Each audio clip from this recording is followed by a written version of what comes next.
ఇప్పుడు కొంతమంది రచయితలు తర్వాత డైరెక్టర్లుగా మారి మంచి సక్సెస్ సాధించారు. త్రివిక్రమ్ శ్రీనివాస్ గారు కానీ ఇట్లా చాలామంది ఉన్నారు, కొరటాల శివ గారు కానీ. మీరు ఎందుకని వెనకబడిపోయారు? నా సినిమా ఫెయిల్ అవడం వల్ల. సింపుల్ అంతే కదా, సక్సెస్ అంతే అంతే. నేను ఫస్ట్ టైం డైరెక్షన్ చేసినప్పుడు ఇవాళ రిలీజ్ నా ఫస్ట్ సినిమా 26 జనవరి వాంటెడ్ 11 ఏళ్ళు అయింది. నేను ఫస్ట్ టైం డైరెక్షన్ చేసినప్పుడు నాకంటే నా టెక్నీషియన్స్ చాలా సీనియర్స్. ఓకే. కెమెరామెన్ రసూల్ గారు, ఎడిటర్ శంకర్ గారు వాళ్ళు. సో వాళ్ళ మీద ఉన్న గౌరవము మర్యాదలతో నేను పూర్తి వర్క్ని తెచ్చుకోలేకపోయాను. అలాగే నా బలహీనతల వల్ల, స్కిల్లో లోపం వల్ల నేను అనుకున్న పుస్తకం మీద రాసుకున్న స్క్రిప్ట్ని తెర మీదకి ట్రాన్స్లేట్ చేసుకోలేకపోయాను. సో అలా వాంటెడ్ ఫెయిల్ అయింది. జవాన్ సినిమాకి నేను రాసినట్టుగా తీద్దామని నాకు సర్వ స్వతంత్రము నా ప్రొడ్యూసర్స్ ఇచ్చారు, నా హీరో ఇచ్చాడు. అలాగే తీసాం కూడా. ఓకే. తీసిన తర్వాత ఎడిటింగ్ రూమ్లో అది థ్రిల్లర్కి ఎప్పుడు కూడా సౌండ్ ప్రధాన భాగస్వామి.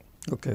సౌండ్ లేకుండా సినిమా చూసినప్పుడు 100% ఫీల్ జనరేట్. డైరెక్టర్ మస్తిష్కంలో మెరిసే బొమ్మ ఎడిటింగ్ రూమ్లో సౌండ్ లేకుండా అర్థం కాదు. సో దాంట్లో ఆ సినిమా ప్రొడక్షన్ భాగస్వామైన రాజు గారు కొన్ని కరెక్షన్స్ చెప్పారు. ఆ కరెక్షన్స్ నాకు నచ్చలేదు. కానీ ఆ టైంకి ఆయన చాలా పెద్ద ప్రొడ్యూసరు, పైగా ఆయన నా శ్రేయోభిలాషి. ఆయనకి నేనంటే ఇష్టం. పిల్లర్ను లేని జీవితం ద్వారా సాయిధరం తేజ్కి కూడా ఆయన సినిమా ఇచ్చారు. పైగా మా ప్రొడ్యూసర్ కృష్ణ గారు కూడా చాలా మంచి వ్యక్తి. సో మేమందరం ఈ లాస్ట్ వరకు రాజుగారి మాట మీద వెళ్దాం అని డెసిషన్ తీసుకున్నాం. ఆ చివరి క్లైమాక్స్ మార్చడం కొంత జరిగింది. ఓకే. అది వర్కౌట్ అవ్వాలి. తర్వాత ఆ వర్కౌట్ అవ్వకపోవడం వల్ల సినిమా తగ్గింది కొద్దిగా. But it is a successful film financially, it is a successful film technically, and it's a good film for Sai Dharam Tej.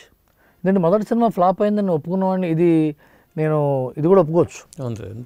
So ఇది అనుకున్నంత సక్సెస్ అవ్వలేదు, కానీ ఫెయిల్యూర్ సినిమా కాదు. And I'm happy that it's a good film. అది ఒక patriotic film. So ఈసారి నేను entertainer చేద్దాం అనుకుంటున్నాను. ఎందుకంటే నా స్ట్రెంగ్త్ ఎంటర్టైన్మెంట్. నేను రాసిన సినిమాలు సత్యం కానీ, కింగ్ కానీ, దేనికైనా అడిగిన ఎంటర్టైనర్స్ అవి. ఇప్పుడు మరి ప్రొడ్యూసర్గా మారినప్పుడు కూడా మీరు డైరెక్షన్ చేయకుండా మరి కిషోర్ తిరుమల గారికి ఎందుకు ఇచ్చారు? కిషోర్ నా అసిస్టెంట్ అండి. నేను ఆయనదే కథ, కిషోర్దే కథ. కిషోర్ డైరెక్టర్ అవుదాం అనుకుంటున్నప్పుడు నాకు చాలా ఇష్టమైన వ్యక్తి కిషోర్. ఆయననే కథ చెప్తే ఈ కథ చిన్న కథ, అది ప్రొడ్యూసర్ దొరకలేకపోతే మేము ఏం చేస్తామంటే యూట్యూబ్ కథలా చేద్దాం దీన్ని. అప్పట్లో యూట్యూబ్ కొత్త 5D కెమెరాస్తో చేద్దాం. 5D కెమెరాస్తో సినిమా చేశారు దొంగల ముఠా అని రాము గారు. సో ఆ ఇన్స్పిరేషన్తో చేద్దామని నేను బండ్ల గణేష్ గారి దగ్గర ఒకటి, మంచు విష్ణు గారి దగ్గర 2 కెమెరాస్ తీసుకుని పూరి జగన్నాథ్ గారిని రిక్వెస్ట్ చేసి ఆయన ఎడిటింగ్ రూము వాడుకుంటూ చేద్దాం అనుకుంటున్నప్పుడు కిషోర్ తిరుమల గారి ఫ్రెండ్ ఒక ఆయన ఉన్నాడు.